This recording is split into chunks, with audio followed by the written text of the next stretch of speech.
আজ 12th ক্লাসের জন্য mixed grammar textual grammar class করাবো।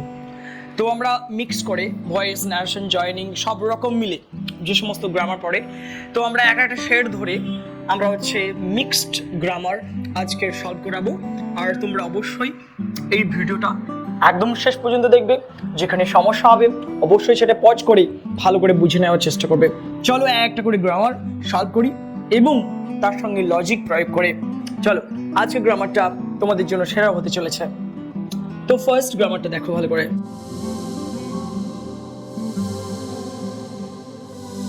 আচ্ছা ভালো করে দেখো যে এই গ্রামারটা, the man would have attacked you. আচ্ছা, মানুষটি তোমাকে আক্রমণ করে থাকতো। তাহলে এই যে ভয়েস চেঞ্জ, এই ভয়েসটাকে সলভ করবো। ভালো করে বুঝে নাও, উড হ্যাভ অ্যাটাকড এটা হচ্ছে ভার্ব। ভালো করে দেখো, এটা মডেল ভার্ব, এটা হ্যাভ ভার্ব, আর এটা হচ্ছে মেইন ভার্ব। মেইন ভার্ব, ওকে। তো এই টোটালটাকে যদি আমি ভার্ব ধরি, তাহলে দেখো এখানে প্রশ্ন যদি করি, তাহলে কাকে কাকে তাহলে কাকে দিয়ে প্রশ্ন করলাম, কে দিয়ে প্রশ্ন করলাম, তাহলে এটা আমরা সাবজেক্ট পেলাম। আর কাকে দিয়ে প্রশ্ন করলাম, তো এখানে অবজেক্ট পেলাম।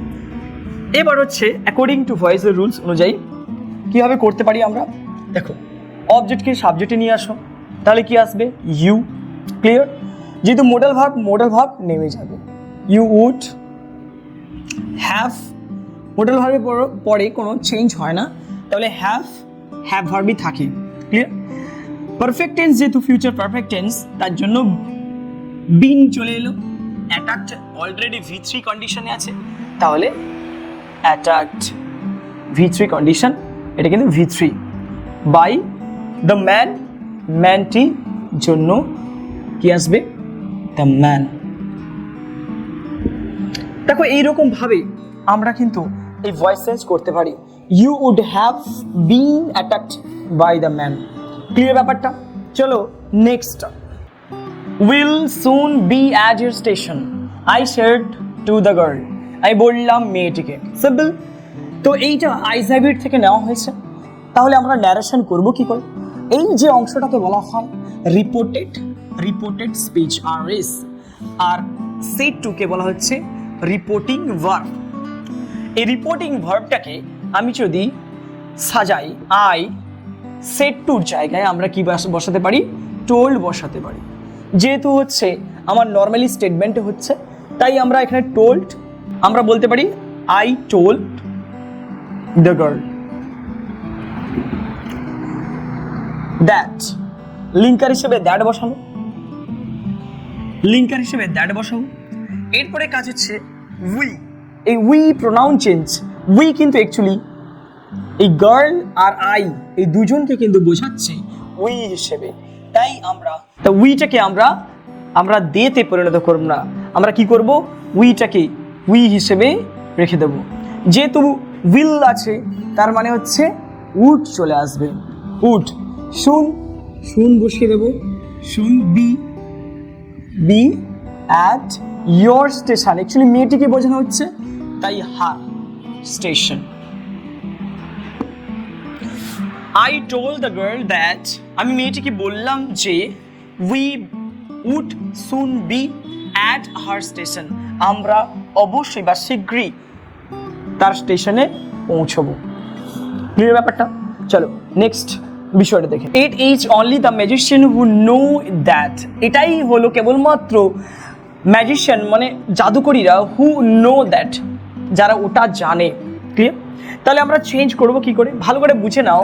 এখানে অনলি কথাটা ব্যবহার করা আছে, এই অনলিটাকে পরিবর্তন করে নান বাট করে দাও, তাহলে কি দাঁড়াবে, তাহলে নান বাট করে আমরা কিন্তু নেগেটিভ করতে পারি। তাহলে আমরা তো ইটকে ইন্ট্রোডাক্টরি ওয়ার্ড, তাহলে ইন্ট্রোডাক্টরি ওয়ার্ডটাকে তুলে দিলে ইজ, যেহেতু সাবজেক্ট চলে যাচ্ছে, তাহলে ইজের রাখার প্রয়োজন নেই। এই অনলিকে আমি কি করব, নান বাট দ্য ম্যাজিশিয়ান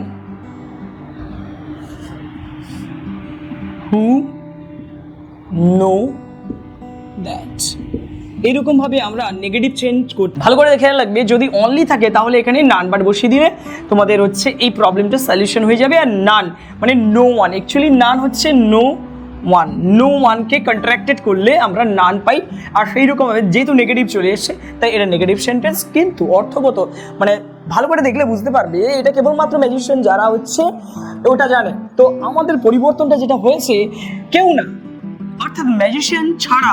এখানে বাট কিন্তু অ্যাকচুয়ালি কী হিসেবে ব্যবহার হচ্ছে, বাট কিন্তু অ্যাকচুয়ালি ছাড়া হিসেবে ব্যবহার হচ্ছে, ছাড়া ছাড়া অর্থাৎ ছাড়া, অর্থাৎ ম্যাজিশিয়ানরা ছাড়া কেউ যারা জানে না ওটা, তাহলে এইরকমভাবে আমরা চেঞ্জ করতে পারি। আচ্ছা তোমরা ভালো করে দেখো, এখানে আন্ডারলাইন করা রয়েছে, এটাকে ভাবে রূপান্তরিত করতে হবে। ভালো করে বুঝতে হবে যে এই যে আন্ডারলাইন ওয়ার্ডটি যে কী ধরনের কোন পার্টস অফ স্পিচের মধ্যে পড়ছে সেইটা আগে ভালো করে বুঝতে হবে। চলো আমরা একে বিশ্লেষণ করি। দেখো এখানে এলওয়াই যুক্ত আছে মানে বুঝতে হবে যে এটা অ্যাডভার্ব, প্রথম দেখেই বুঝতে হবে। এছাড়া এর অর্থ যদি আমরা ধরি তাহলে কিন্তু বোঝা যাবে। দেখো আওয়ার লোকালিটি, আমাদের এলাকাটা ওয়াজ ছিল প্রিডমিনেন্টলি আগে থেকেই, ঠিক আছে, মুসলিম মানে মুসলমান পরিবার, ঠিক আছে, ক্লিয়ার, মুসলিম। তো এখানে ভালো করে বোঝো, এখানে হচ্ছে প্রিডমিনেন্টলি, প্রিডমিনেন্টলি হচ্ছে যদি ভাঙি তাহলে হচ্ছে প্রিডমিনেন্ট, প্রিডমিনেন্ট, প্রিডমিনেন্ট। তাহলে এই প্রিডমিনেন্ট হচ্ছে অ্যাডজেক্টিভ, এই অ্যাডজেক্টিভের সঙ্গে যদি এলওয়াই যুক্ত হয় তাহলে কিন্তু সেটা হচ্ছে অ্যাডভার্বে চলে যায়। তো এটা কীভাবে প্রিডমিনেন্ট থেকে আমরা এটাকে হচ্ছে ভার্বে রূপান্তরিত করব, তাহলে দাঁড়াচ্ছে প্রিডমিনেট, এটা হচ্ছে ভার্ব। তো আমাকে এই ওয়ার্ডটা কি করতে হবে, এই সেন্টেন্সের মধ্যে প্রবেশ করাতে হবে এবং তার প্রকৃত অর্থ দিয়ে কিন্তু এটা পরিবর্তন করতে হবে। চলো আমরা কিভাবে পরিবর্তন করি ভালো করে দেখো। এখানে বলেছে প্রিডমিনেন্ট কথাটা বসাতে হবে, কিভাবে বসাবো? মুসলিম, মুসলিম হচ্ছে একটা সম্প্রদায়, তাহলে মুসলিম ওয়াজ কাটে দিলাম, প্রিডমিনেট যদি ব্যবহার করি প্রিডমিনেট। আচ্ছা প্রিডমিনেট যেহেতু এটা V2 কন্ডিশনে ছিল, আমি একে V2 কন্ডিশনে যদি ফেলে দিই তাহলে কি হবে? প্রিডমিনেটেড, মুসলিম প্রিডমিনেটেড, মুসলিম হচ্ছে অধিকার করে রেখেছিল hour locality,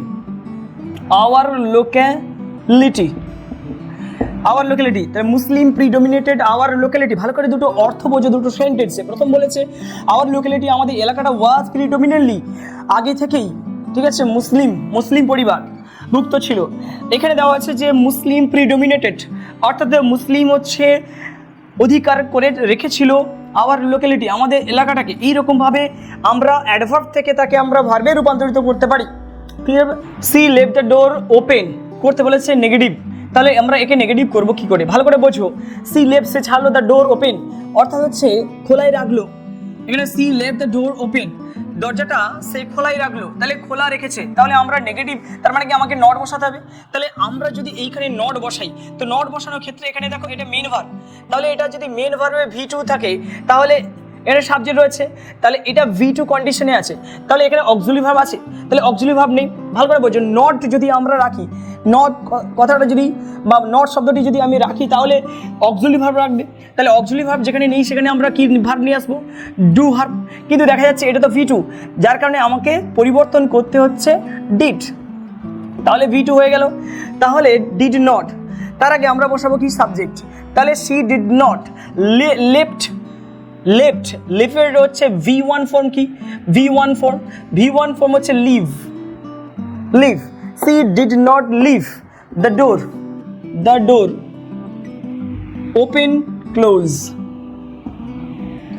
C did not leave the door close, অর্থাৎ সে দরজাটাকে বন্ধ করে রাখেনি, তাহলে খোলা রেখেছে, অর্থটা বোঝাচ্ছে। এইরকমভাবে এই গ্রামারটা পরিবর্তন করতে পারি, যার অর্থগত দিক থেকে মিল হলেও গঠনগত দিক থেকে মিল নয়। আচ্ছা ভালো করে দেখো, এ বয় র্যান অফ বিহাইন্ড হার, অর্থাৎ একটা বালক হচ্ছে পেছনে দৌড়ে আসলো, অ্যান্ড ট্রাইড চেষ্টা করলো, টু স্ন্যাচ হার পার্স, তার হচ্ছে থলেটাকে ছিনিয়ে নেওয়ার জন্য। এটা আমরা থ্যাংক ইউ ম্যাম থেকে পাই, আর এটাকে সিম্পল করতে হবে। আচ্ছা আগে বলো এটা কোন সেন্টেন্সে পড়ে রয়েছে, কোন সেন্টেন্স রয়েছে এটা দেখো ভালো করে বুঝতে পারবে। এখানে অ্যান্ড যোগ করা আছে মানে তাহলে কম্পাউন্ড সেন্টেন্স নর্মালি রয়েছে। তো আমরা প্রথম কাজ হবে এই কম্পাউন্ড ওয়ার্ডটাকে তুলে দেওয়া, যেটা হচ্ছে কনজাংশন, সেই কনজাংশন ওয়ার্ডটাকে তুলে দেওয়া। তাহলে দেখো এখানে হচ্ছে র্যান অফ, এটা হচ্ছে ভার্ব, তাহলে ভার্বে V2 কন্ডিশনে আছে, দ্য বয় হচ্ছে সাবজেক্ট, তাই এটা ফাইনাইট ভার্বে গ্রাহ্য, তাই তো নাকি? ভালো করে বোঝো, আমাদের প্রথম কাজ এটা খুঁজে পাওয়া। Second tried to snatch her purse, ভালো করে বোঝো এখানে ট্রাইড টু স্ন্যাচ, চেষ্টা করেছিল, স্ন্যাচ স্ন্যাচ মানে হচ্ছে এখানে ছিনিয়ে নেওয়া, তাহলে চেষ্টা করেছিল তার মানে চেষ্টা করেনি, আনডান কন্ডিশনে রয়েছে, রয়েছে আনডান কন্ডিশন, আনডান কন্ডিশনে রয়েছে মানে হয়নি, হবে এই অর্থে বোঝানো হচ্ছে, বাট এটা ডান কন্ডিশনে আছে। তো আমরা এক্ষেত্রে আমরা কি করব, প্রথম আমরা সিম্পল সেন্টেন্সের ক্ষেত্রে আমরা নন ফাইনাল ভার্ব বানাতে হবে। তাহলে নন ফাইনাল ভার্ব কাকে বানাবো, ভালো করে দেখো এখানে একটা ফাইনাল ভার্ব রয়েছে, যেহেতু তার আগের সাবজেক্টটাকে বোঝানোর জন্য ফাইনাল ভার্ব রূপে রয়েছে, এটাও ফাইনাল ভার্ব রূপে রয়েছে, তাহলে এটা V2 তে রয়েছে। তাহলে ভালো করে বোঝো ট্রাইড একটা ফিউচার সেন্স করছে, চেষ্টা করেছিল কিন্তু কৃতকার্য ঘটেনি, তার মানে হচ্ছে এই যে ফিউচার টেন্স যেটা সরি এই যে এটা ফিউচার সেন্স করছে এটাকে আগে তুলে দিতে হবে। তারপরে রয়েছে দেখো ইনফিনিটিভ টু, কেন ইনফিনিটিভ টু, কারণ দেখো এখানে V1 অর্থাৎ V1 কন্ডিশনে রয়েছে, ইনফিনিটিভ টুর পরে যে ভার্বটি বসে সবসময়ের জন্য V1 কন্ডিশনে থাকে, তাহলে এইরকম ভাবে আমরা V1 তার মানে কি এখানে V1 এ আছে টু ইনফিনিটিভ ভার্ব আছে, মানে এখানে নন ফাইনাইট ভার্ব অলরেডি হয়ে গেছে, তাহলে এইরকম ভাবে আমরা তাহলে ফাইনালি কি লিখতে পারি, এ বয় ran off behind her to snatch her purse। আমরা সিম্পল সেন্টেন্সটা ইনফিনিটিভ টু দিয়ে করে ফেললাম। তাহলে দেখো ভালো করে এখানে হচ্ছে কম্পাউন্ড সেন্টেন্স, এই কম্পাউন্ড সেন্টেন্সকে সিম্পল সেন্টেন্স করেছি ইনফিনিটিভ টু বসিয়ে, সেই প্রস্তুতি ছিল। কেন আমাদের প্রথম সেন্টেন্সটা ডান হলেও কিন্তু আনডান কন্ডিশনে রয়েছে সেকেন্ড সেন্টেন্সটা, যার কারণে আমরা এখানে ইনফিনিটিভ টু আমরা নির্দ্বিধায় কিন্তু বসাতে পারলাম। তাহলে এ বয় ran off behind her, একটি বালক পেছনে ছুটে গেল, টু স্ন্যাচ ছিনিয়ে নিতে, হার পার্স তার থলেটা। এরকম ভাবে আমরা খুব সহজ সরল মেথডে উইথ লজিক অর্থাৎ হচ্ছে যুক্তি দিয়ে আমরা এটাকে কিন্তু সলভ করতে পারি। তাহলে আজকের এই গ্রামার সেশনে তোমাদের কেমন লেগেছে অবশ্যই কমেন্ট করে জানাবো, এবং অবশ্যই এই ভিডিওটি লাইক করো, আর যারা নতুন অবশ্যই সাবস্ক্রাইব করো পরবর্তী ভিডিওগুলো পাওয়ার জন্য। Thank you so much for having this class.